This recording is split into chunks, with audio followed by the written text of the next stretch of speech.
aku ngerasa kalau sama dia kayaknya aku bisa deh ngelewatin semuanya. Kita udah kenal dari berapa tahun ya sebelumnya? Kayak 2-3 tahun sebelumnya. Tapi memang Iya, jadi kayak emang udah bersinggungan karena mutual friends kan. Kayak aku berapa kali ketemu karena aku sering bersinggungan sama kakak Al, sama Adul. Tapi somehow aku tuh sama dia bener-bener jarang banget bersinggungan gitu loh. Karena kayak aku kayak ketemu kakak Al tuh kan masih kayak berapa kali sebelum aku sama El kan kayak ngobrol.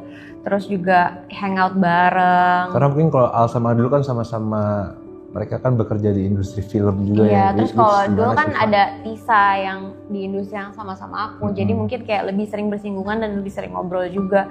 Nah sama El doang kayak di antara Al Eldo tuh justru aku paling jarang bersinggungan sama El, makanya waktu awal dia nge-DM aku tuh kayak aku mikirnya awalnya dia nggak ngertiin aku karena kayak oh ya udah mungkin dia genuinely nanya sama aku gitu loh.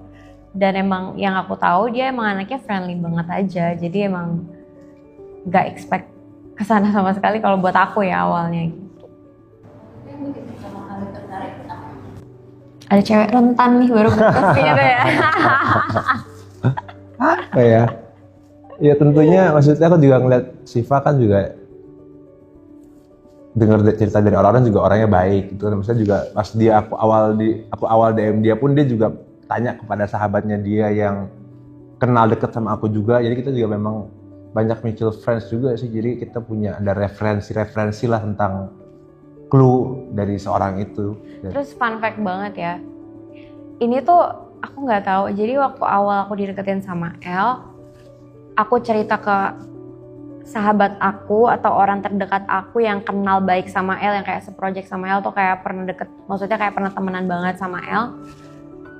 Mereka semua tuh kayak yang kayak kaget, terus ngomong ke aku kayak gini, ya ampun kamu tahu nggak, dulu tuh aku mikir kayak kenapa ya El tuh nggak sama kamu aja.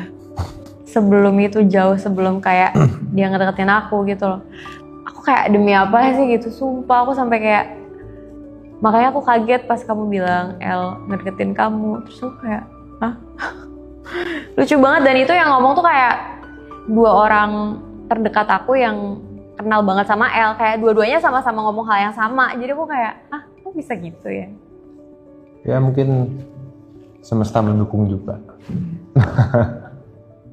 Karena kan aku yang make the first move dan terus kita DM-an terus kita ketemu pertama kali dan bener semakin naksir.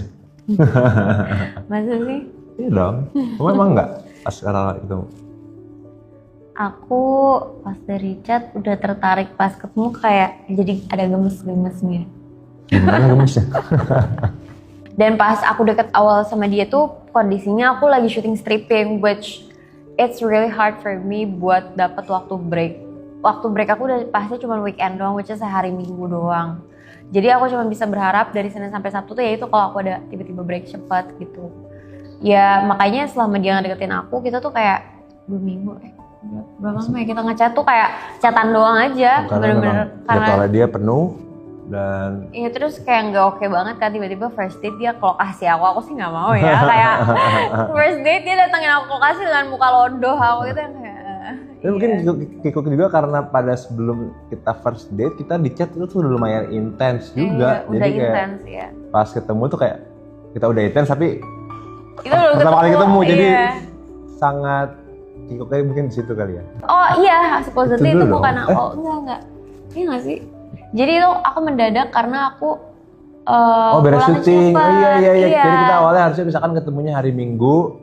Terus tiba-tiba dia aku hari mendadak. Jumatnya atau Kamisnya dia mendadak pulang cepet dan akhirnya kita Terus aku ngabarin dia kayak iya aku udah pulang cepat, terus dia langsung dia kayak ya udah ngajakin ketemu mau nggak gitu. Jadi sebenarnya plan awalnya kita mau makan di restoran A untuk hari Minggu itu. Terus aku kayak oh oke, udah janjian, ternyata pas sebelum itu Jumatnya dia selesai aku cepet. udah free. Jadi kita terus dinner lagi. Kita jadi iya. Jadi first date malah yang dadakan itu dan it's quite fun. Iya fun, terus ya masih kayak kikuk, tapi seru. Dan akhirnya pas yang hari Minggunya kita ada acara bareng terus ngedate lagi ya udah lumayan. Iya, jadi kayak udah lumayan apa ya, luas lah ya, luas. udah nggak Cuman to be sakit. honest kayak salah satu hal yang paling aku pikirin, bukan paling sih, yang lumayan aku pikirin pas kita ngedate pertama kali tuh kayak nanti ada yang fotoin kita nggak ya, aku takut gitu loh, karena kayak sebenarnya nggak apa-apa juga, cuman kayak ya lah masa baru ngedate udah masuk netizen. He looked pretty nervous at that time actually. Sebenarnya aku nervous juga sih. Cuman kayak aku berasa kalau dia beneran nervous, nggak tahu beneran apa gue GR doang gitu. Cuman dia tuh kayak, karena aku tahu kan kita tuh kalau di chat tuh dia tuh kayak fun gitu orangnya. Tapi pas ketemu dia tuh agak kayak Kikuk kikuk gitu. ya mungkin normal nggak sih pertama kali ketemu, Normal. Makanya maksudnya? kayak aku agak lucu, dia agak nervous. Akunya juga nervous banget karena kayak baru pertama kali first date lagi gitu. Jadi gak ngerasa aneh rasanya karena kayak kita ketemu dalam konteks yang berbeda gitu loh. Biasanya ketemu kayak cuman papasan doang. Sekarang ketemu dengan konteks yang tiba-tiba ngedate gitu. Terus ya gitu deh, semakin ngobrol semakin nyaman dan semakin gemes. Oh harusnya kamu ya, bukan aku ya? Iya dong, salah dong, aku dong. Gitu. Karena aku jomblo lama juga nggak mau pacaran yang apa ya, yang setengah-setengah atau yang cuma main-main aja. Makanya benar-benar jomblo lama. Dan alhamdulillah ketemu Siva, memang juga insya Allah jodoh dunia akhirat. Dan Amin. juga dari awal memang kita udah ngebahas jenjang yang serius, bukan cuman kita coba pacaran awal-awal lucu-lucuan dulu, tapi memang dari awal kita mau pacaran juga pun kita udah bahas masalah yang serius, ke jenjang yang lebih serius. Pada saat dia bilang yes ya aku seneng, tapi juga maksudnya aku juga pernah bilang bahwa sebelum aku ngelamar Siva di Swiss itu juga aku sudah melamar Siva di depan orang tuanya. Aku ketemu sama bapak ibunya Siva, terus bareng Siva juga di rumahnya untuk meminta izin restu sama orang tuanya untuk melangkah ke jenjang yang lebih serius. Jadi pada saat di Swiss ya tentunya senang diterima, tapi ya juga nggak kaget juga. Aku sebenarnya lebih kaget malah karena aku yang mengeluarkan air mata ternyata pada saat mengatakan will you marry me, ternyata aku yang lebih apa ya, lebih mengeluarkan air mata. Yang aku lebih kaget. Siva adalah orang yang penyayang, terus keluarganya juga adalah orang yang penyayang, dan memang Siva dibesarkan di keluarga yang penuh kasih sayang. Jadi memang, dan penuh kasih sayang plus keluarga yang agamanya cukup kuat. Jadi itu juga semakin meyakinkan aku bahwa inilah sepertinya orang yang tepat untuk menjadi ibu dari anak-anakku nantinya. Masa sih? Iya, dari awal. Kayak tadi yang aku bilang, aku tadi worth the wait itu karena memang memiliki nilai agama yang kuat dan nilai kasih sayang yang tinggi juga. Itu sih yang membuat aku semakin yakin. Aku ngerasa kalau sama dia kayaknya aku bisa deh ngelewatin semuanya gitu. Asik. Beneran kayak quality apa sih yang ngebuat aku berpikir he's the one for me. Aku ngerasa tuh ya kayak aku yang aku sering bilang sih, kayak aku selalu ngerasa kayak dulu tuh dicintain buat aku tuh suatu hal yang susah gitu. Tapi pas aku ketemu sama El, ternyata aku ngerasa kalau aku tuh nggak hard to love kok gitu. Terus mungkin karena aku oldest daughter kali ya, jadi kayak aku anak perempuan pertama, adik aku perempuan juga. Bisa dibilang aku tuh kayak cukup menjadi tempat berputar di keluarga aku. Jadi aku tuh nggak pernah punya orang untuk bersandar.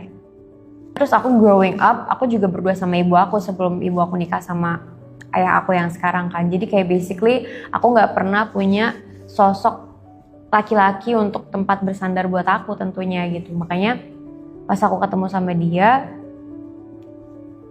dan setelah aku pacaran sama dia, aku ngerasa kayak oh ternyata hal yang menurut aku tadinya impossible tuh beneran possible buat aku gitu loh. Kayak ternyata aku bisa menemukan rumah yang bikin aku ngerasa safe dan ngebuat aku tenang gitu. Makanya aku sama dia tuh kayak ngerasa mau seburuk apapun masalahnya kayaknya aku bisa kok.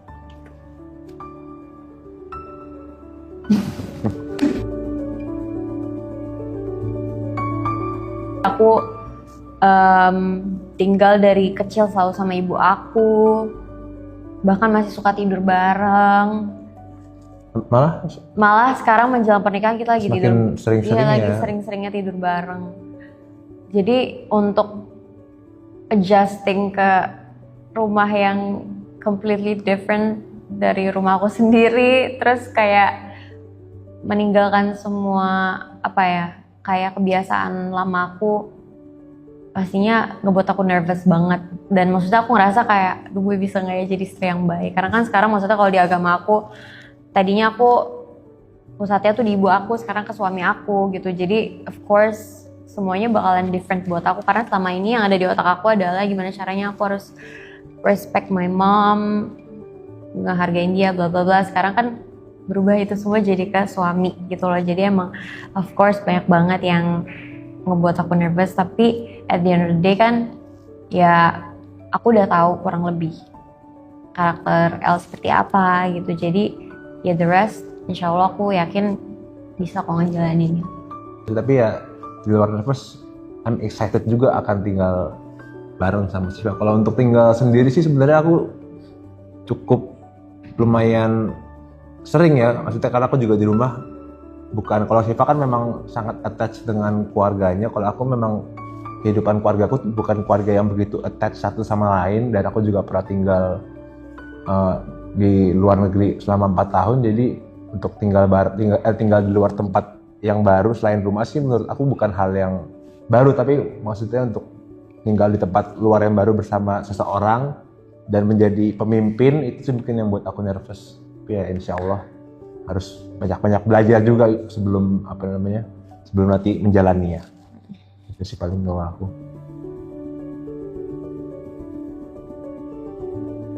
Sekarang kan momennya lagi dekat dengan pernikahan gitu ya. Aku tuh kayak bisa emosional banget karena kayak banyak yang diurus juga kali. Bukan banyak yang diurus. Karena Siva tuh orangnya sangat perfeksionis kalau buat acara, jadi dia sangat detail banget sama seluruh persiapan wedding. Dan ya alhamdulillah juga sih, maksudnya punya calon istri yang perfeksionis dan cukup ribet.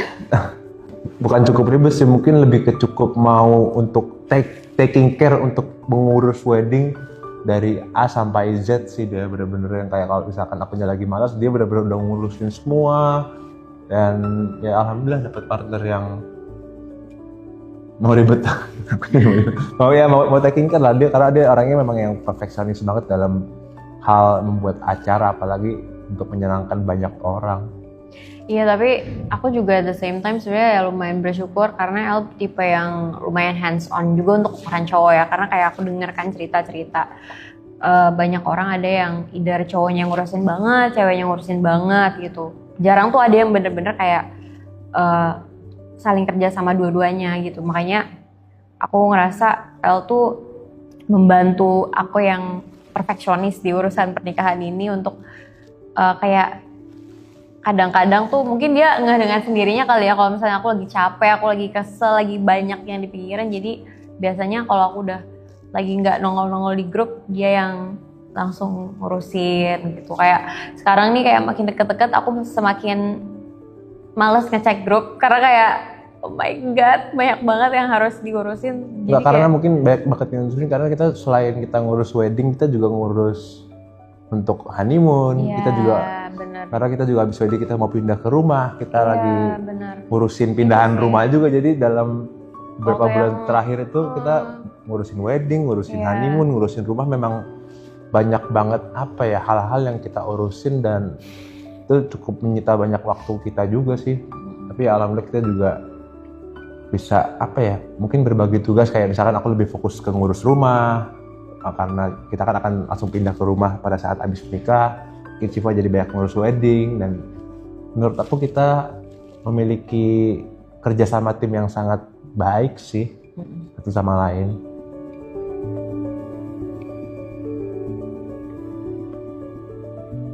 Sebenarnya dulu tuh aku nggak pernah ada dream wedding yang spesifik kayak aku mau kayak gimana, warnanya kayak gimana tuh nggak pernah ada.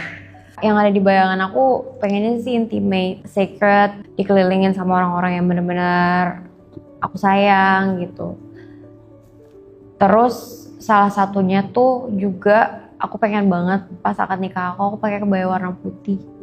That's why aku ngerasa baju kebaya akad aku tuh feels very personal to me kali ya. Kayak salah satu yang personal banget buat aku karena dulu waktu aku belum kepikiran kayak aku bakalan nikah one day, aku cuman kayak pengen deh kayak sesimpel gue ngerasain akad nikah pakai kebaya putih yang gue mau gitu loh. Jadi itu sih yang salah satu hal yang ngebuat aku pas ngerencanain nikah tuh kayak oke, pas aku ngambil vendor Vera kebaya aku udah kebayang banget dari awal karena kayak aku pengen kebaya putih klasik, itu yang aku mau gitu. Itu doang sih kalau dream wedding aku, sisanya kayak ya udah ikutin aja yang kita suka kayak gimana. Sebenarnya kita juga Siva juga punya dream wedding kayak di Como gitu sih, dia sempat Tapi bahas. ngeliat budgetnya nggak dream. Ya mungkin Jadi aku langsung kayak oke, jangan. Mungkin gitu. di luar budget ya, tadi kita juga harus berpikir realistis bahwa kita nggak bisa, kita karena kita punya klien, punya teman ayah, teman bunda, teman orang tua kita juga harus membahagiakan semua pihak juga. Kita nggak bisa egois untuk kayak kita ke Como aja terus cuma 50 orang aja, 100 orang aja, karena kita juga sebenarnya ingin merayakannya bareng our closest friend juga, which kalau kita ke luar negeri pun kayaknya teman kita pun juga belum tentu bisa berangkat, dan mungkin kalau teman kita nggak berangkat jadi kita juga nggak enjoy juga. Mungkin kalau the wedding ya di luar negeri, tapi kayaknya nggak possible sih, lebih ke arah sana aja sih kita berpikir secara realistis. Dia bukan tipe orang yang memperpanjang sesuatu gitu loh, kayak ya udah if that's what you feel it's valid gitu. Dan dia mungkin ya, aku juga punya prinsip ya, aku selalu diajarkan juga sih sama guruku bahwa memang ya wanita dilahirkan ya berpikirnya pakai hati, kalau laki-laki memang pakai logik, jadi memang harus laki-laki yang sejatinya harusnya mengalah dan lebih mengerti. Iya. Insya Allah aku tetap selalu menjadi orang yang men-treat kamu seperti dari awal bertemu, insya Allah ya nggak berubah juga. Maksudnya jangan sampai setelah nikah terus tiba-tiba berubah menjadi orang yang lebih apa. Aku tetap insya Allah ingin menunjukkan bahwa aku orang yang tetap orang yang sama, men-treat dia dengan cara yang sama atau mungkin lebih baik daripada sebelumnya sih, insya Allah. Insya Allah. Amin. Dan kalau nggak bisa ya nggak berkurang, tapi bertambah baik.